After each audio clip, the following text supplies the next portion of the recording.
அன்பின் வாழ்த்துக்களுடன் உங்கள் அன்பு சகோதரன் அருமருந்தின் நேரத்திற்கு உங்களை அன்புடன் வரவேற்கிறேன். மனிதனுடைய இயல்பு என்னவென்றால், இறந்ததைக்கு உயிர் கொடுப்பதுதான். இறந்து போன காரியங்களுக்கு உயிர் கொடுப்பது. எப்படி உயிர் கொடுப்பது? அவைகளை பற்றி யோசிக்கும் போது, நினைக்கும் போது அது உயிர் பெறுகிறது. எப்படி அதுக்கு உயிர் கொடுக்கிறோம் அப்படின்னு கன்ஃபார்மா சொல்ல முடியும்னா, அதை நினைத்த உடனே நமக்குள்ளாக ஒரு மாற்றத்தை உண்டாக்குகிறதே. நமக்குள்ளாக கவலையை உண்டாக்குகிறது, அல்லது வருத்தத்தை உண்டாக்குகிறது, அல்லது மகிழ்ச்சியை கூட உண்டாக்கலாம் நடந்து போன விஷயத்தை நினைக்கும் போது. அப்ப உயிர் கொடுக்கக்கூடிய வல்லமை இந்த நினைவுக்கு இருக்கிறது.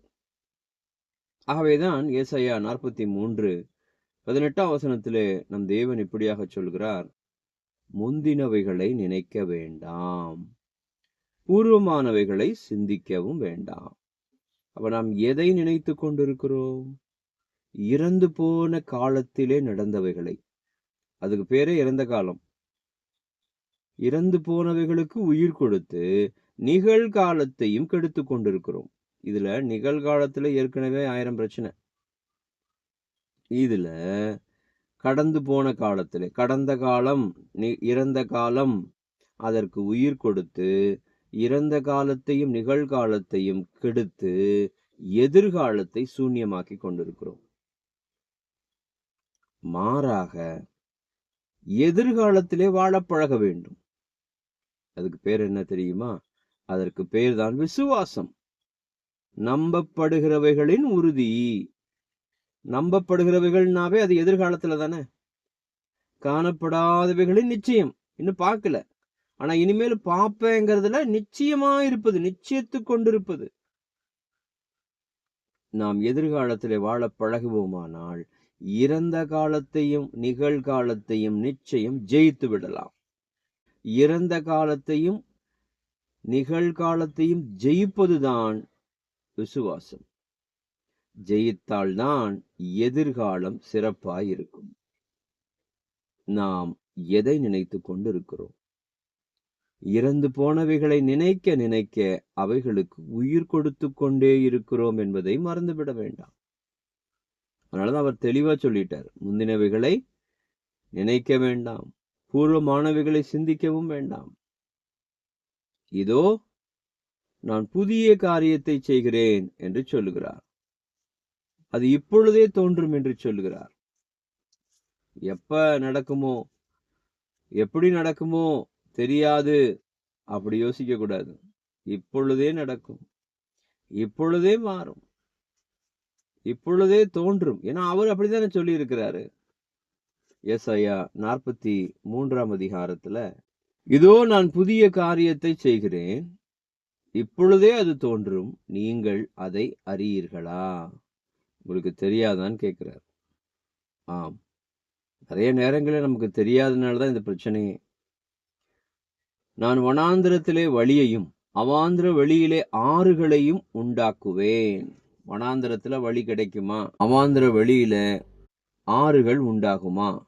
ஆனால் அவராலே உண்டாக்க முடியும், அவராலே செய்ய முடியும். அப்படிப்பட்டவர் சொல்லுகிறார், தெரிந்து கொண்ட என் ஜனத்தின் தாகத்துக்கு என்று சொல்லுகிறார். அப்படி என்றால் நானும் நீங்களும் யார்? தேவனுடைய பிள்ளைகள், அவருடைய பிள்ளைகள்.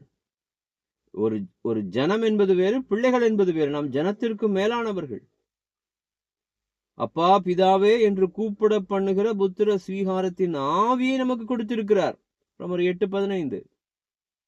அப்படி என்றால் நானும் நீங்களும் எதிலே உறுதியாய் இருக்க வேண்டும்? பாருங்க, நான் தெரிந்து கொண்ட என் ஜனத்தின் தாகத்துக்கு வனாந்திரத்திலே தண்ணீர்களையும் அவாந்திர வெளியிலே ஆறுகளையும் உண்டாக்குவதினால் காட்டு மிருகங்களும் வரு சர்ப்பங்களும் கோட்டான் குஞ்சுகளும் என்னை கனம் பண்ணும் என்று சொல்லுகிறார். இத்தனையும் நான் செய்யறதுனால இந்த காட்டு மிருகங்களும் கோட்டான் குஞ்சுகளும் வலு சர்ப்பங்களும் அவரை கனம் பண்ணுமாமா. அப்ப நீங்களும் நானும் என்ன செய்யணும்? உட்காந்து டிவி பார்த்துட்டு இருக்கணுமா? உட்காந்து கிரிக்கெட் பார்த்துட்டு இருக்கணுமா? நாடகம் பார்த்துக்கிட்டு இருக்கணுமா? நானும் நீங்களும் அவரை கனப்படுத்தி கொண்டிருக்க வேண்டும். ஏனென்றால் என் வாழ்க்கையிலே, வனாந்தரமாய் இருக்கிற வாழ்க்கையிலே அவர் வழியை உண்டாக்க போகிறார். அவாந்திர வெளியாய் இருக்கிற என் வாழ்க்கையிலே அவர் ஆறுகளை உண்டாக்க போகிறார். ஆகவே நான் கனம் பண்ண போகிறேன். தொடர்ந்து வாசிக்கும் போது, இந்த ஜனத்தை எனக்கென்று ஏற்படுத்தினேன், இவர்கள் என் துதியை சொல்லி வருவார்கள். நாம் எதை சொல்லி வரப்போகிறோம்? கடந்த காலத்திலே, இறந்த காலத்திலே நடந்த பிரச்சனைகளை சொல்லிக் கொண்டே இருக்க போகிறோமா? அல்லது நிகழ்காலத்திலே இருக்கிற பிரச்சனைகளை சொல்லிக் கொண்டே இருக்க போகிறோமா? அல்லது என் தேவன் யார் தெரியுமா? அவரை நம்பிக்கொண்டிருக்கிறேன். என் எதிர்காலத்திலே அவர் இதை செய்வார். அது இப்போதே தோன்றும். இனி வரப்போகிற காலத்திலே அது அடுத்த நாளா இருக்கலாம், அடுத்த நிமிடமா இருக்கலாம், அடுத்த மணி நேரமா இருக்கலாம், இன்றைக்கு சாயங்காலமாக இருக்கலாம், இரவாக இருக்கலாம். அவர் என் காரியத்தை மாறுதலாய் முடிப்பார். அதான விசுவாசம். நம்பப்படுகிறவைகளிலே உறுதியா இருப்பது, உறுதியா பிடிச்சுக்கிறது, விடாம பிடிச்சுக்கிறது, நிச்சயமாய் நடக்கும் என்கிற நம்பிக்கையோடு இருப்பது. இப்படிப்பட்ட நம்பிக்கை, இப்படிப்பட்ட விசுவாசம் தான் எதிர்காலத்திலே வாழ வைக்கிறது. நானும் நீங்களும் எதிலே வாழ்ந்து கொண்டிருக்கிறோம்? இறந்த காலத்திலே வாழ்வது சுலபம், நிகழ்காலத்திலே வாழ்வதும் சுலபம். ஆனால் எதிர்காலத்திலே வாழ்வது கடினம். அந்த எதிர்காலத்திலே வாழ தொடங்கி விட்டோம். ஆனால் எதிர்காலத்திலே வாழ்வது என்றால் என்ன? அவருடைய சிந்தனையிலே இருப்பது, அவர் செய்ய போகிறார். அதாவது நம்மை பற்றி யோசிக்கும் போது நாம் இறந்த காலத்திற்கு போய்விடுகிறோம். நம்மை பற்றி யோசிக்கும் போது நாம் நிகழ்காலத்தில் இருக்கிறோம். அவரை பற்றி சிந்திக்கும் போது நாம் எதிர்காலத்திற்கு சென்று விடுகிறோம். ஏன்னா அவர் அடிப்படையாக வைத்து தானே எதிர்காலமே இருக்கிறது. இனி வரப்போகிற காலம் அவரை வைத்து தானே இருக்க போகிறது. அவர் இப்படி செய்வார், அவர் எனக்கு உதவி செய்வார். ஆகவே நானும் நீங்களும் யாரை நினைத்துக் கொண்டிருக்கிறோம்? எதை நினைத்துக் கொண்டிருக்கிறோம்? அவாந்திர வழியிலே ஆறுகளை உண்டாக்கக்கூடியவரை நினைத்துக் கொண்டிருக்க வேண்டும். தண்ணீர்கள் மனாந்திரத்திலே வழியை உண்டாக்கக்கூடியவர் அவர். நம்முடைய நினைவுகளை முந்தினவைகளுக்கும், நம்முடைய சிந்தனைகளை பூர்வமானவைகளுக்கும் விற்றுவிடாமல் நாம் எதிர்காலத்திற்குரிய காரியங்களை சிந்திக்கிறவர்களாய், நன்மையானவைகளை சிந்திக்கிறவர்களாய், என் வாழ்க்கையில தேவன் இப்படிப்பட்டவைகளை செய்வார், இறந்தவைகள் கடந்தவைகள் போகட்டும், மறைந்து போகட்டும். பொதுவா உயிர் கொடுக்கிறோம். அதாவது இறந்த காலத்திலே நடந்தவைகளுக்கு நாம் தொடர்ந்து உயிர் கொடுப்பதினாலே அது இறந்த காலத்திலே என்ன செய்ததோ அதையே நிகழ்காலத்திலும் செய்கிறது.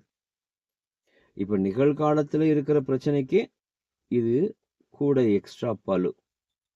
எவ்வளவு பெரிய பாரத்தை உண்டாக்கி கொண்டிருக்கிறோம். என் எதிர்காலம் எப்படி இருக்க போகிறது?